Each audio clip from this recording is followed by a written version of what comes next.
Muy buenas tardes en este domingo tan hermoso que Dios nos ha regalado. En este momento me gustaría entrar a la palabra, meternos de lleno porque es algo muy interesante que Dios ha puesto en mi corazón y creo que cada uno de nosotros lo va a encontrar de muy buen apetito eso, porque hay un libro que me llama mucho la atención y que me he dado cuenta que muchas de las veces pasamos por alto muchas cosas. En la palabra del Señor había una ciudad de Éfesos que Pablo escribe hacia ellos y les enseña una forma, una manera de cómo vivir en medio de una situación o en medio de una ciudad que se encontraba con diferentes cosas.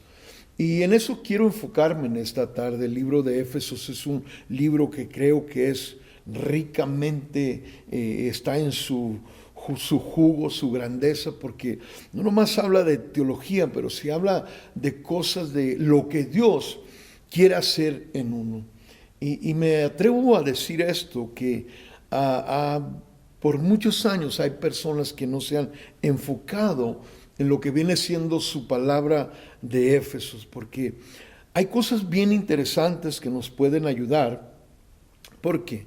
Por ejemplo, cuando les escribe a ellos, una de las cosas que él tenía, que les estaba hablando sobre para que Éfesos o la iglesia de Efesios tuviera una madurez como momentos como los que hemos pasado, que hubiera madurez.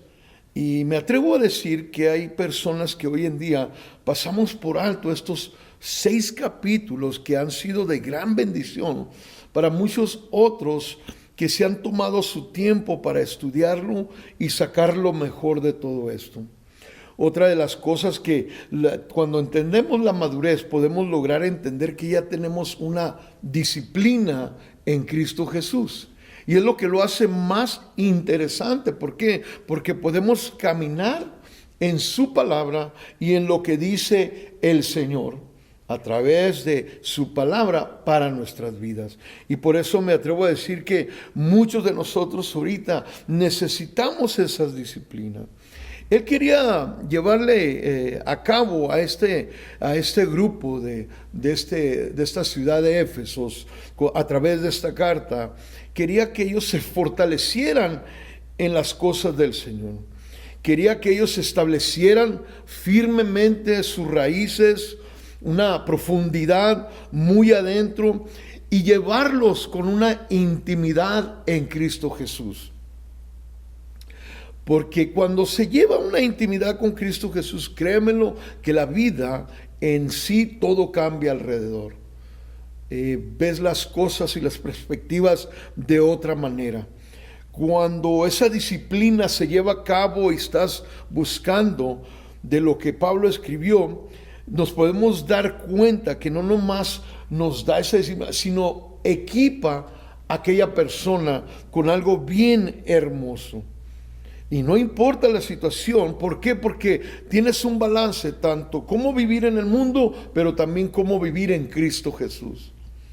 Es un balance que no se puede explicar ni se puede contar hasta que tú lo pruebes, hasta que tú te atrevas a tomar ese paso de fe y decir, ahora ya sé lo que estaba hablando Pablo cuando escribió esta carta.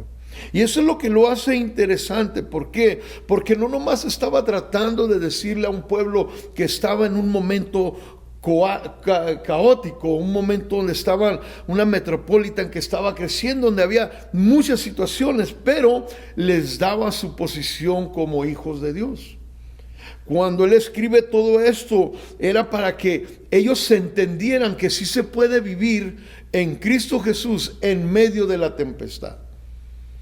Ellos venían de una forma donde usted puede leer la historia, donde había tantos dioses, había tantas culturas, había muchas personas de todo alrededor, porque estaba creciendo, iba en crecimiento esta ciudad. Y aún así, Pablo se toma su tiempo para escribirles de puño y letra algo más interesante que va más a fondo todavía. Me llama mucho la atención también, antes de meterme más a esto, cómo muchas personas cuando predican o hablan de Efesios siempre pasan por alto los primeros capítulos. La mayoría de veces que he escuchado capítulo 2, versículo 8, cuando está uno evangelizando, por gracia soy salvo.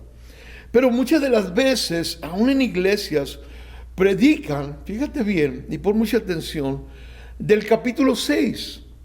En muchas de las iglesias se van al grano al capítulo 6, del versículo, del versículo 1 hasta el 18, como habla de todo lo que es la armadura de Dios. Pero me he dado cuenta que muchos no conocen el dueño de la armadura de Dios. ¿Y cómo te pones una armadura sin conocer quién es el dueño? Yo me hago esta pregunta y yo te hago esta pregunta. ¿Cómo te equipas sin saber quién es aquel que es la armadura? Que es Cristo Jesús, que se pone todo en uno. Y hay gente que nomás predica por eso, pero nunca llegan a conocer más a fondo aquel que puso toda esa armadura, aquel que dio toda esa revelación. Y se me hace interesante por eso, porque mucha gente en eso predica y nomás en eso se queda. Fíjate bien, aparte de esto, permíteme compartirte esto, se me hace también algo bien interesante, que muchos no han entendido que en esta carta hay un misterio. Y muchos pasan también esto por alto. Y si tú lees Efesios capítulo 5, versículo 32, dice: grande es este misterio, mas yo digo esto respecto de Cristo y de la iglesia. ¿Te das cuenta? En pocas palabras lo que nos está diciendo es un gran misterio, pero ilustra la manera que Cristo y la iglesia son uno. Cómo viene a poner todo esto en su lugar. ¿Qué nos da eso? ¿Qué nos dice? Cuando una persona logra entender su postura en Cristo Jesús, logra entender su postura en la iglesia, en el cuerpo, en la familia, lo que somos, los que nos congregamos, porque ha logrado entender quién es aquel dueño de la armadura. Para la guerra, para pelear, para mantenerse firme en el día malo, como dice su escritura. También en este libro hay algo muy interesante, pues permíteme llevarte hacia atrás. ¿Sabías que tanto en el Antiguo Testamento como en el Nuevo Testamento nos da una idea, algo paralelo para que logremos entender cómo es tanto la iglesia como cuando escogió a su especial tesoro, que era Israel? Le decía: tú eres mi especial tesoro, le decía a Israel. Y hay ciertas cosas que van de acuerdo para que logremos entender que Él quería ser su rey, pero ellos no lo aceptaron como tal. En esta situación nos da otra idea, otra imagen de cómo debe ser la iglesia. En pocas palabras, en el Antiguo Testamento Él estaba encima o en cabeza de Israel. Ahora está Cristo Jesús como cabeza de la iglesia. Lo mismo. Somos el polo opuesto, por decirlo. Te voy a dar un ejemplo. Muchos de ellos piensan y siguen pensando que ellos son la crema innata. En el Antiguo Testamento, el judío, el hebreo, siempre pensó más alto que cualquier otra raza. Nosotros hoy en día somos la otro lado. Nosotros pensamos negativo. Ellos piensan bien alto, nosotros pensamos bien, nos rebajamos. Ellos piensan que son la crema innata, nosotros decimos no servimos para nada, por eso no entramos a la iglesia, por eso no conocemos las cosas de Dios. Nosotros mismos nos rebajamos cuando ellos se exaltan, ellos se alaban. Y estamos en el mismo, como decimos allá en México, tablas. Estamos igual. ¿Por qué? Porque ellos se elevan, nosotros nos rebajamos, pero Dios quería hacer de los dos un solo pueblo. Por eso, si tú te das cuenta, hay una idea o una foto, una imagen de cómo era Dios con el Antiguo Testamento, con el pueblo de Israel. Ahora cómo es Cristo Jesús con la iglesia y que nos quiere juntar. Éfeso vivía en un tiempo donde estaba todo, mucha desorden también, mucha idolatría. Y ellos tenían que aprender a cómo vivir en Cristo Jesús. Nota esto. Cuando uno cambia en Cristo Jesús, no es una modificación de actitud. Entiéndelo. Cambiar para Cristo no es una modificación de actitud, sino es una transformación del alma, de adentro, de lo más profundo. Por eso esta carta es tan hermosa, porque va más a fondo al grano. Por ejemplo, muchos de nosotros se nos dificulta creerlo todo lo que dice. Por eso no lo vivimos.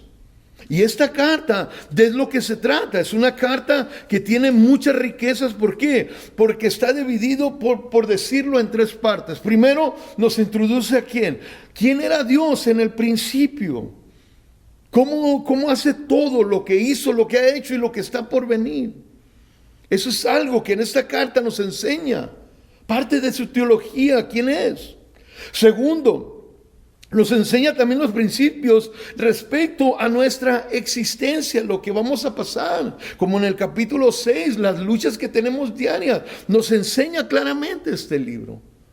Nos abre el entendimiento. Y en la número 3 es cómo luchamos en un momento como esto que acabamos de pasar. ¿Cuál es nuestra postura? ¿Cómo nos forjamos? ¿Cómo nos armamos? ¿Dónde sale esa valentía? Por eso, si tú logras entender en este libro, dice que hay un misterio. Y eso es lo que lo hace bien hermoso y bien importante. Tenemos que descubrir cuál es ese misterio en nuestras vidas. En el libro de Efesios capítulo 1, del versículo 1 al 4, Él nos dice que somos, fíjate bien, dice toda la alabanza, dice yo Pablo, elegido por la voluntad de Dios para ser apóstol de Cristo Jesús, escribo esta carta al pueblo santo de Dios en Éfeso, fieles seguidores de Cristo Jesús. Que Dios nuestro Padre y el Señor Jesucristo les den gracia y paz. Toda la alabanza sea para Dios, el Padre de nuestro Señor Jesucristo, quien nos ha bendecido con toda clase de bendiciones espirituales en los lugares celestiales, porque estamos unidos a Cristo. ¿Te das cuenta? Él ya nos ha bendecido. Y hay gente que me está escuchando que está batallando porque no logra aceptar eso, que Él ya de antemano quiere bendecirte. Y por eso el hombre y la mujer que no logra entender estos pasajes, o más bien no aceptarlos y no creerlos, anda luchando en lo interior, porque en lo espiritual Él ya lo ganó. Déjame seguir. En el versículo 4 dice, incluso antes de haber hecho el mundo, Dios nos amó y nos eligió en Cristo para que seamos santos e intachables a sus ojos. ¿Te das cuenta? Antes de toda esta creación, Él ya tenía todo preparado para nosotros. ¿Por qué? Porque lo hizo por amor a nosotros. Él nos escogió antes de toda esta creación. Y yo sé que ahorita se preguntan muchos de ustedes, ¿por qué unos sí, por qué otros no? ¿Por qué el libre albedrío? ¿Por qué tantas personas que sí la van a y otros? Todos y cada uno de nosotros, Dios nos ha puesto en un plan, tiene algo maravilloso para nosotros. Y ahí es donde debemos de entender lo que es. Recibirlo, aceptarlo y caminar con Él. Por ejemplo, en el libro de Deuteronomio, a ellos les dijo, mira, las cosas secretas, capítulo 29, versículo 29, dice, pertenecen a Dios. Hay cosas que no vas a lograr entender en su capacidad, su totalidad, jamás. Por más que le busques, por más que quieras, por más que rasques, sea lo que sea, va a haber cosas que no vas a lograr entender porque son cosas secretas que le pertenecen a Él. Ahora, la segunda parte dice, mas las reveladas son para nosotros, lo que alcanzamos a ver, eso es para nosotros y para nuestros hijos. Nuestra responsabilidad es simple y sencillamente creerle. La Biblia es de creerle. no de sentir, de creer lo que está escrito y caminar con eso. Ahí es cuando entiendes cuál es el propósito para tu vida. Todos fuimos escogidos. Hay una razón y un porqué detrás de todo esto. Y eso me lleva a mí a esa pregunta. Porque hay muchos que no han logrado entender. No fuimos escogidos por el físico, por lo guapo, por la bonita, por que tienes talento. Nada de eso, jamás. Fuimos escogidos simple y sencillamente porque nos amó. No más. Por su amor hacia la humanidad.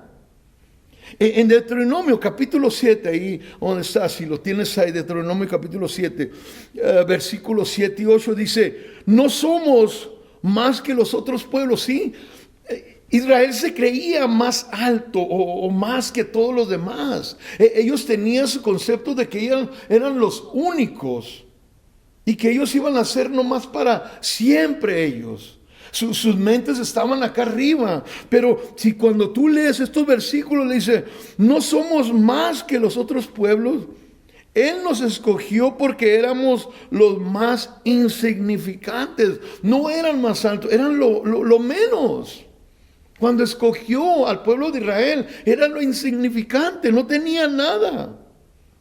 Y luego en el versículo 8 hace lo mismo, así como con nosotros, dice, sino por cuanto nos amó, le está diciendo al pueblo de Israel, Deuteronomio 7 y 8, dice, y nos rescató de servidumbre de Egipto.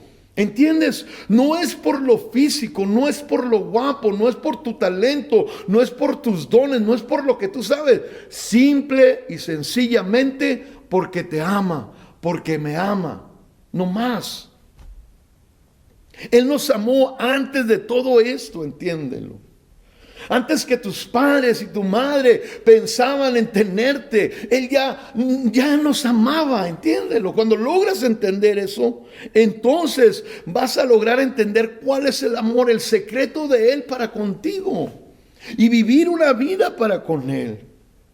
Fíjate bien, en Deuteronomio capítulo 9, versículo 6, dice así, mira, ¿cómo le dice?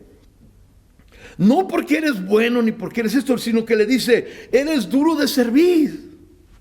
En pocas palabras le estaba diciendo al pueblo de Israel, eres cabezón. No te he elegido por tus atributos o por lo bueno que eres o bien chambeador. No, porque te amo. Y aún así, como eres de cabezón, te amo, te quiero, te he elegido.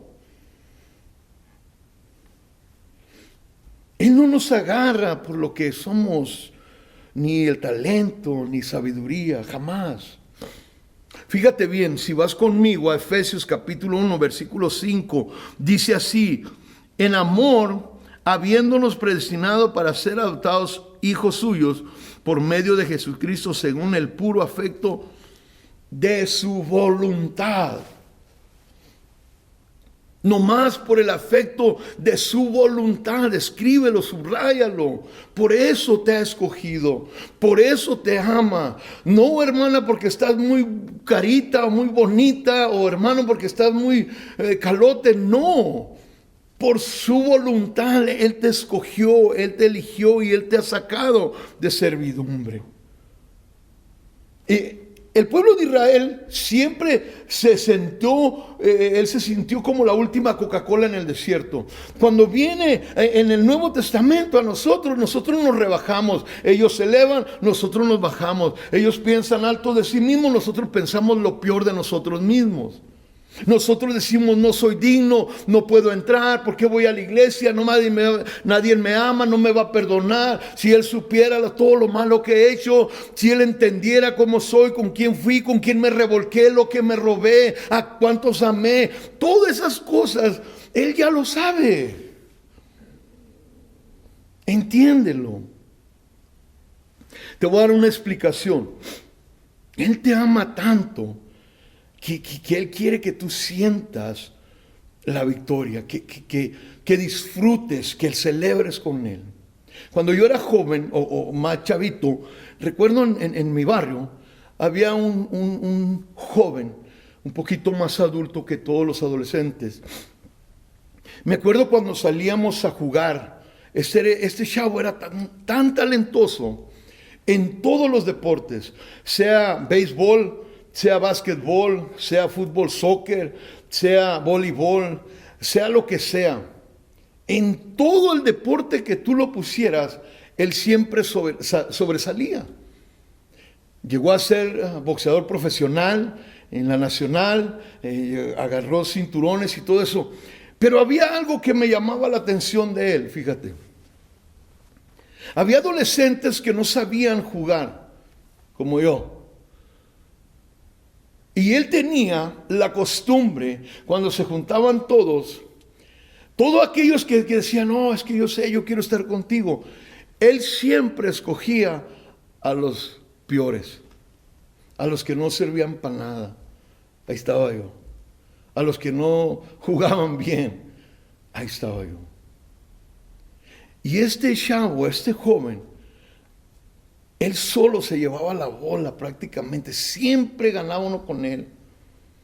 Y todo aquel que no sabía jugar, que siempre no le elegían, que nunca lo llamaban, que siempre lo hacían a un lado, cuando jugaba con él, cuando él te llamaba, él te hacía sentir como el único.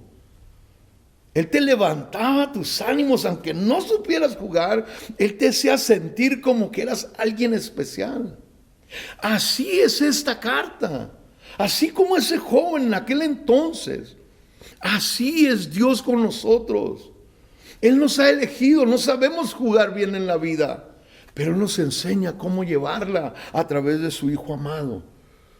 Por eso esta carta me encanta. ¿Por qué? Porque Él eligió a nosotros, nos rescató, sabiendo que no éramos nada ni nadie. Pero hay gente que no ha logrado entender esto, que Él nos ha elegido. ¿Tú piensas que Él ya violó tu libre albedrío? No. Al contrario, no, va caminando contigo, pero te permite a ti que tú hagas la elección. Él no lo viola, simple y sencillamente está a tu lado y te dice, hey, ¿quieres ser de mi equipo? Vente, acepta lo que tengo, es todo lo que Él hace. Fíjate bien, cuando te das cuenta, y vamos ahí en el versículo 13 y 14, dice que Él, en el versículo 7, en quien tenemos redención por su sangre, perdón de pecados, según las riquezas de su gracia, que hizo sobreabundar para con nosotros toda sabiduría e inteligencia. Él nos ha rescatado de un mundo donde estábamos muertos en pecado. ¿Qué te quiero decir con esto? Que no nomás nos hace hijos por adopción, sino que nos hace también legítimos de Él. ¿Por qué te digo eso? Porque cuando tú conoces a alguien que ha sido adoptado o que adopta a alguien, él ya está con unas ansias. Esa pareja, cuando entran a la sala de adopción, ellos ya van con esa certeza de amarlo para siempre. Sus caras, sus facciones, su contentamiento, su amor por esa criatura va más allá de lo que tú puedas imaginar. Y así es Dios, porque nos ha sacado de ahí, del cementerio, por decirlo. Entra a la sala de adopción y nos saca y nos hace suyos. Acuérdate que también en el versículo 13 y 14 nos dice que fuimos sellados con su Santo Espíritu. Y qué hermoso cuando Él viene y nos sella. ¿Por qué? Porque nos asegura la salvación en Cristo Jesús. Porque lo que Él empezó, Él lo va a terminar. Nos da esperanza en Cristo Jesús. Porque Él lo que tiene para nosotros es algo que es para siempre. Nos da de nuevo, nos da valor. ¿Para qué? Para compartir el Evangelio. Y eso es lo que lo hace bien hermoso cuando está sellado con su Santo Espíritu. En el libro de Efesios podemos sacar muchas cosas. Y por eso le damos gracias al Señor, porque Él sabe lo que tiene para nosotros. En esta tarde quiero detenerme ahí. Es un estudio largo, es una prédica larga. ¿Por qué? Porque es algo que es bien maravilloso. Nos vemos, ahorita continuamos. Dios te bendiga.